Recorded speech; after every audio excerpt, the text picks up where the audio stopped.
रामकृष्ण हरी. संत तुकाराम महाराज जीवनचरित्र यामध्ये आपण संत तुकाराम महाराजांचा संसार व वैराग्य जाणून घेत आहोत. एकदा तुकाराम महाराज चाकणच्या जंगलातून एकटेच चालत जात होते. अचानक अतिविषारी डासांच्या घोळक्याने तुकारामांच्या शरीरावर आक्रमण करून दंश करण्यास सुरुवात केली.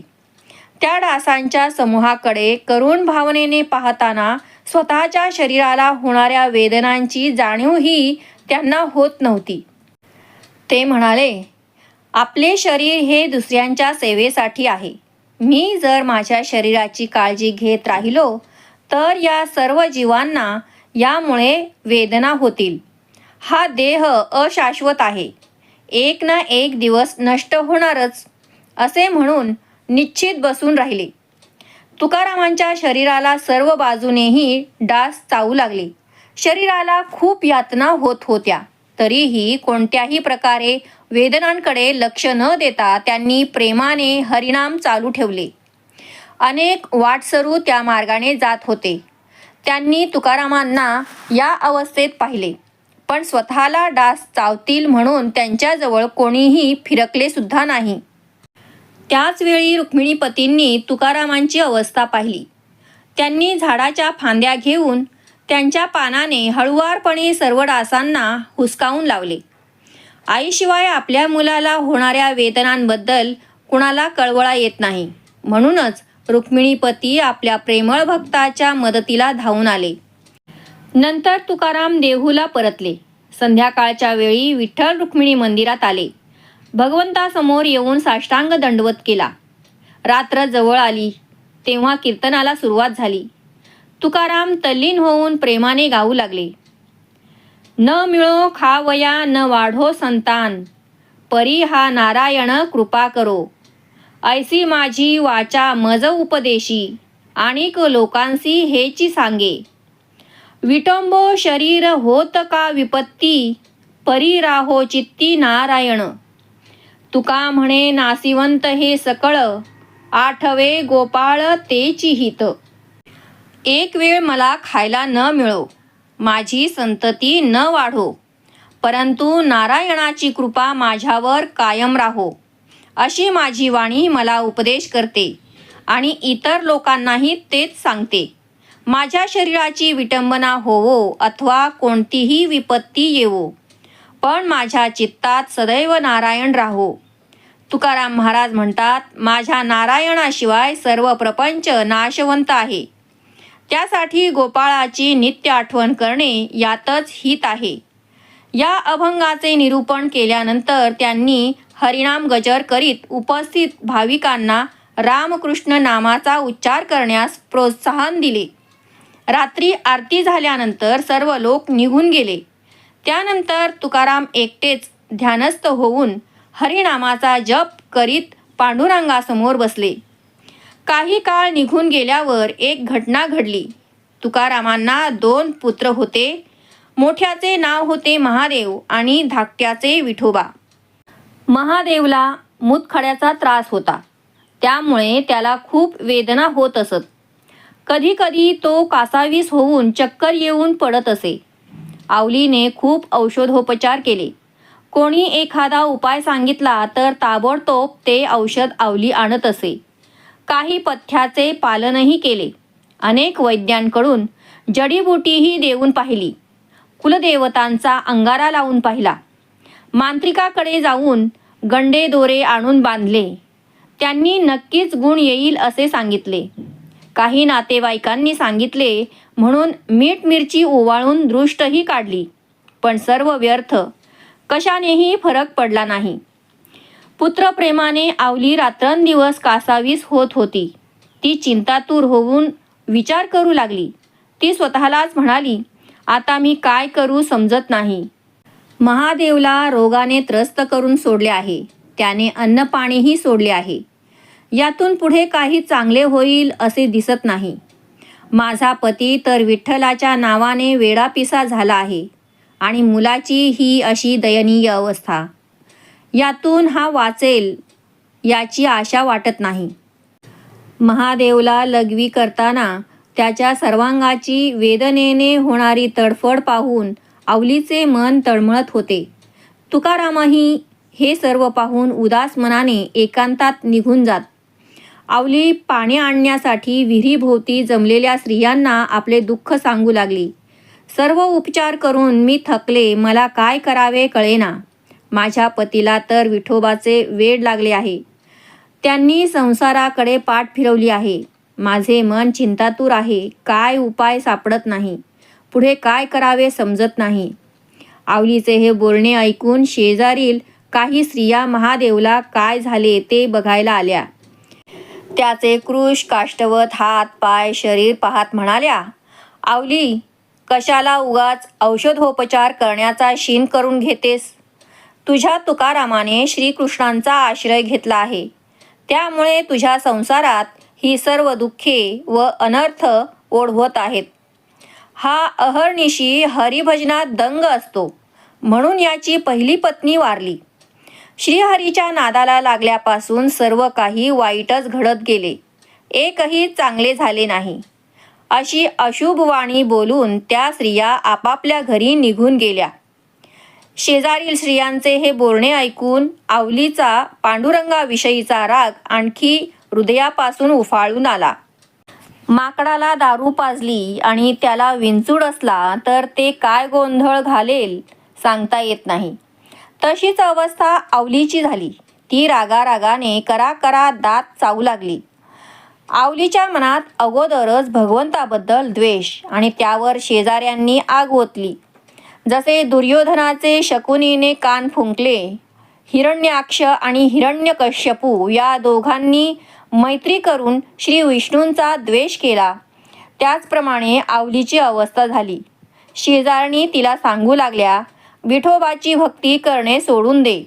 जेव्हापासून विठोबाची भक्ती घरात सुरू झाली तेव्हापासून तुझ्या संसाराची वाताहत सुरू झाली आहे.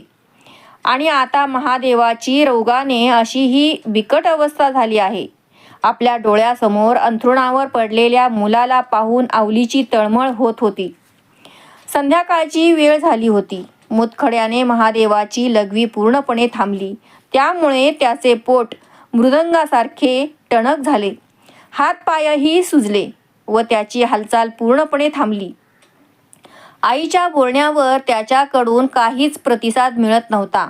त्याचे हातपायही थंड पडू लागले. आवलीने विचार केला, परिस्थिती काही चांगली दिसत नाही. महादेव वाचण्याची काही लक्षणे दिसत नाहीत. कदाचित त्याचा शेवट जवळ येत असेल. ह्या वेळेला मी गप्प बसणार नाही. माझ्या मुलाला देवळात नेऊन त्या काळ्याच्या पायावर आपटेन. त्या काळ्यानेच माझ्या पतीला वेडे केले आहे, संसाराचा नाश केला आहे आणि आता माझ्या मुलाला मारण्याचा त्याने घाट घातला आहे. म्हणूनच त्याच्या पायावर नेऊन माझ्या मुलाला आपटेन. जे काही घडायचे आहे ते चुकणार नाही, पण ह्याला काळ्याच कारणीभूत आहे. असा विचार करून आवलीने महादेवाला ओढून मंदिराजवळ आणले. आवलीच्या हातात वहाण होती आणि ती श्री विठ्ठलाला दोषी ठरवून त्यांच्यावर सूड घेण्याच्या भावनेने रागारागाने मंदिरात आली. जेव्हा पांडुरंगाने आवलीला द्वेषाने येताना पाहिले तेव्हा ते गोंधळून गेले. त्यांनी विचार केला, आता काय करावे.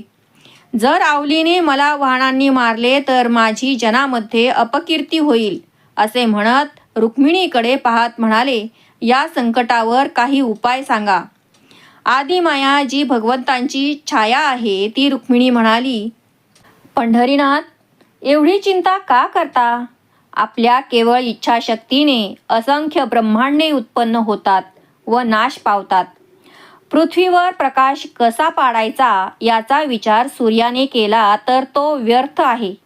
पाऊस पडला नाही व कुठेही पाणी नसेल याची चिंता कधी समुद्राला वाटते का. उन्हाळ्याच्या दिवसात उष्णतेमुळे पंख्याची गरज भासते, पण चंद्राला याची चिंता असते का. अनाथ नाथा पांडुरंगा, याचा जरा विचार करा. ज्याच्यावर आपली कृपादृष्टी होते तो मग पाषाण जरी असला तरी चिंतामणी बनतो. मग शरणागत भक्तांचे काय. आपल्या शक्तीने मृत व्यक्तीला जिवंत करू शकेल. हे बोलून रुक्मिणी शांत राहिली.